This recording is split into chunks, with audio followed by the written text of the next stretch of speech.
Bom dia, abençoado de Deus. Um certo homem, ele pegou o avião dele e estava sobrevoando sobre a Amazônia. E deu um pane no avião, ele caiu no meio da Amazônia e ficou 35 dias no Amazônia. Está no YouTube essa reportagem, foi muito famosa. Mas o que eu quero falar é o seguinte: quando ele caiu, que já foi um milagre ele sobreviver, e é que aconteceu. E ele estava, segundo ele entendia, né, dos pontos cardeais, norte, sul, ele traçou um caminho que, segundo ele, é um caminho que levaria ele para uma civilização. Ele estava errado, mas ele não sabia disso.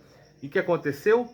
Quando ele traçou esse caminho, começou a chover sem parar na Amazônia. E não parava de chover. E aí, transbordando os rios, as enchentes, e ele foi obrigado a mudar o caminho que ele tinha traçado para ele, que ele achava que era correto.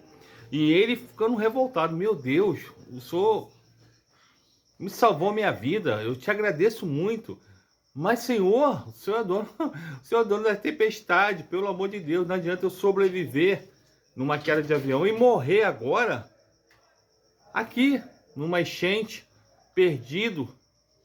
E aí a enchente continuava, a chuva continuava, ele não conseguia fazer a fogueira dele, e cada vez mais, por causa da chuva e da enchente, ele teve que mudar completamente o caminho dele.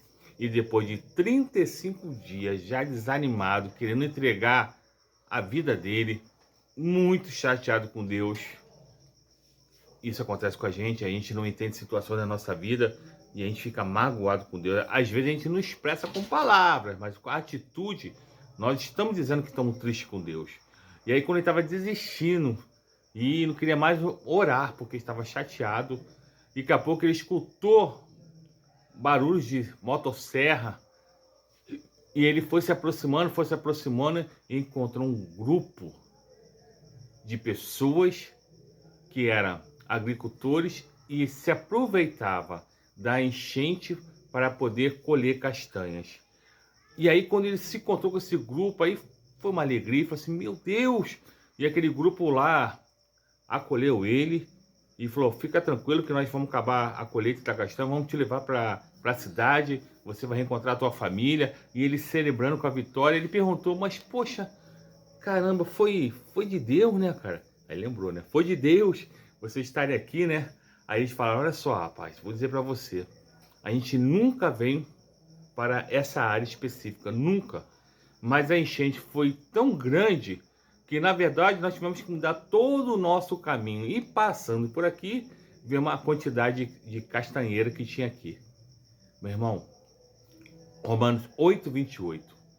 É muito difícil entender essa passagem bíblica. Todas as coisas em conjunto colaboram para o bem daqueles que amam a Deus. Meu irmão, a situação fora de contexto dos planos de Deus, você não vê nada de bom. Mas Deus, na verdade, não parou a chuva, porque Deus estava conduzindo, por meio de situações e circunstâncias, conduzindo aquele homem para o caminho que, na verdade, ia trazer salvação para ele. Se Deus deixasse ele seguir o próprio caminho, ele ia morrer.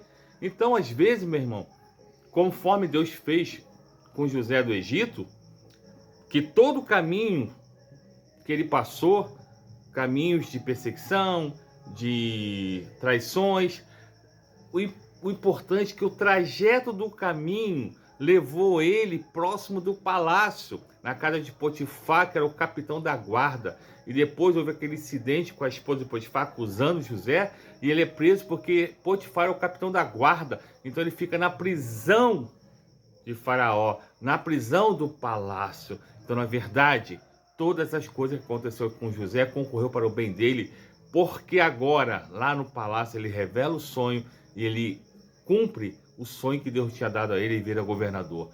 Meu irmão, Deus vai cumprir o que prometeu para a tua vida. Se você é um filho de Deus, se você confia no teu Deus, se você entregou a tua vida na mão dele, confia, ainda que você não esteja entendendo nada. Caminha, vai pedindo direção.